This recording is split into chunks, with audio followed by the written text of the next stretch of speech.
Baik, Assalamualaikum warahmatullahi wabarakatuh. Waalaikumsalam warahmatullahi wabarakatuh.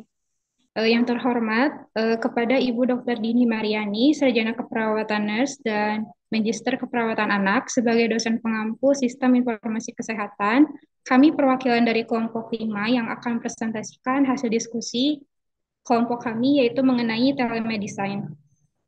Yang akan sampaikan oleh Sildan dan saya sebagai moderator akan akan memandu jalannya diskusi ini. Sebelumnya, saya akan memperkenalkan anggota kelompok kami yang terdiri atas 7 anggota, yaitu Anggiani, Nadia Nurfauziah, Novi Widianti, Vera Aulia, Nia Nuriati, Fitriana saya sendiri, dan juga Sildan Reja Rusmana. Untuk presentasinya akan disampaikan oleh Sildan, saya persilahkan. Baik, terima kasih waktunya. Langsung saja, telemedicine artinya yaitu secara terminologi, telemedis berasal dari kata tele yang berarti jarak jauh, dan medis yang berarti bersifat kedokteran. Secara keseluruhan, layanan telemedis berarti layanan yang menggunakan fasilitas komunikasi elektronik untuk memberikan pelayanan atau dukungan medis dari jarak yang terpisah atau tidak tatap muka. Fasilitasnya bermacam-macam seperti situs internet, panggilan video, alat canggih lainnya.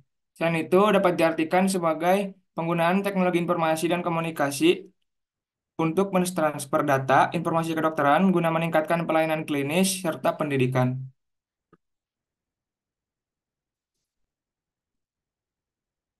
Ada juga manfaat telemedicine, yaitu bermanfaat untuk mengatasi sebaran nakes yang tidak merata, maldistribusi vaskes, dan hambatan geografis, serta bisa meningkatkan pelayanan kesehatan secara menyeluruh. Next. Contoh penerapannya yaitu ada Halodoc, Halo Dokter, Klik Dokter, dan Good Dokter. Pelayanan tersebut, pelayanan tersebut dapat diakses melalui website maupun aplikasi yang di mana dapat memudahkan pasien dalam berkonsultasi mengenai kesehatannya meskipun dengan jarak jauh. Selanjutnya ada telenursing. Telenursing adalah praktek keperawatan jarak jauh menggunakan teknologi komunikasi. Telenursing juga diartikan sebagai proses pemberian pelayanan kesehatan, manajemen asuhan keperawatan, dan koordinasi pelayanan kesehatan antara perawat dan tenaga kesehatan profesional lainnya. Manfaatnya yaitu dalam pelayanan kuratif, yaitu penggunaan teknologi telepon video dalam mengontrol gula darah pasien dengan penyakit diabetes mellitus. Telenursing dapat mengurangi biaya perawatan, mengurangi hari rawat di rumah sakit, peningkatan jumlah cakupan pelayanan keperawatan dalam jumlah yang lebih luas dan merata, dan meningkatkan mutu pelayanan perawatan di rumah atau home care. Contoh penerapannya meliputi penggunaan website, media sosial, telepon, mobile phone, dan video interaktif dalam memberikan perawatan pada pasien. Metode ini cukup menarik karena pasien dimonitor oleh perawat dan mendapatkan akses pelayanan sesuai keinginan melalui komunikasi jarak jauh. Next. Yang selanjutnya ada telecommunication.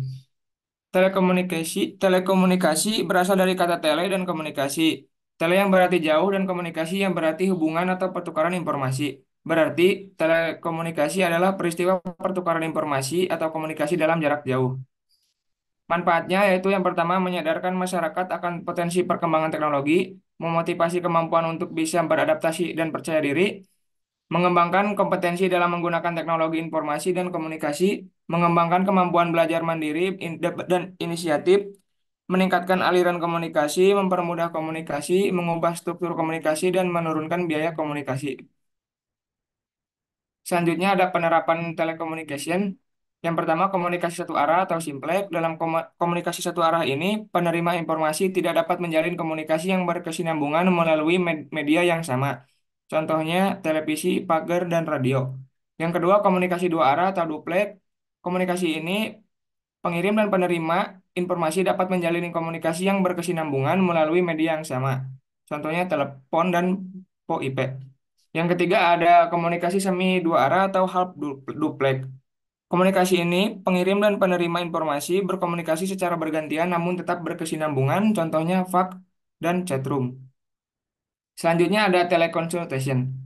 Telekonsultasi atau konsultasi online klinis adalah pelayanan konsultasi yang dilakukan secara jarak jauh untuk membantu menegakkan diagnosis atau memberi pertimbangan atau saran tata laksana. Manfaatnya yang pertama ada aksesibilitas. Aksesibilitas memungkinkan pasien untuk berkonsultasi dengan dokter tanpa perlu datang ke rumah sakit. Yang kedua, efisiensi waktu, mengurangi waktu perjalanan dan waktu menunggu di rumah sakit. Yang ketiga, kenyamanan, memberikan kenyamanan kepada pasien karena mereka dapat berkonsultasi dari kenyamanan rumah mereka sendiri. Yang keempat, yaitu pencegahan penyebaran, mencegah penyebaran penyakit terutama saat ada wabah atau pandemi. Selanjutnya, contoh penerapannya Halodoc, SehatQ, Konsula, dan Teladoc. Sekian presentasi dari kami. Saya kembalikan kepada moderator. Baik, sesi presentasinya telah selesai. Sekarang untuk sesi tanya jawab. Apabila ada yang ditanyakan, dipersilahkan. Izin bertanya. Ya, boleh. Selvia. Izin bertanya, apa saja resiko kegagalan dalam penerapan teknologi informasi? Baik, kepada Nadia dipersilahkan. Izin bertanya, kan pemanfaatan teknologi kesehatan biasanya menggunakan metode jarak jauh ya. Nah, apakah pemanfaatan teknologi kesehatan itu efektif untuk seseorang yang mengalami penyakit-penyakit kronis? Terima kasih. Baik, selanjutnya kepada Virial. Izin bertanya, pada komunikasi semi dua arah terdapat contoh yaitu fax. Apa yang dimaksud dengan fax? Tolong jelaskan. Baik, selanjutnya kepada Nur. Baik, izin bertanya, bagaimana cara menghindari miskomunikasi pada saat melakukan konsultasi melalui telekonsultasi? Baik, apakah ada lagi pertanyaan? Jika tidak, izinkan kami untuk mendiskusikannya terlebih dahulu.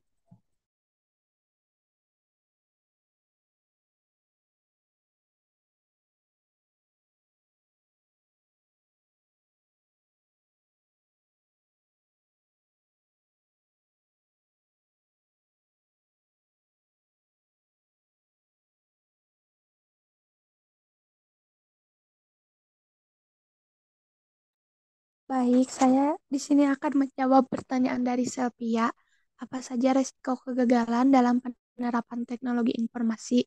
Untuk jawabannya, beberapa resiko biasanya muncul pada saat penggunaan teknologi informasi, yaitu adanya serangan virus yang dapat mengganggu kinerja dari teknologi informasi. Yang kedua, serangan hacker yang dapat mengacaukan sistem bahkan sampai mencuri data rahasia suatu perusahaan kesalahan dan kerusakan. Yang selanjutnya adalah sistem pendukung seperti jaringan, listrik putus, dan lain sebagainya. Itu Sylvia. Makasih.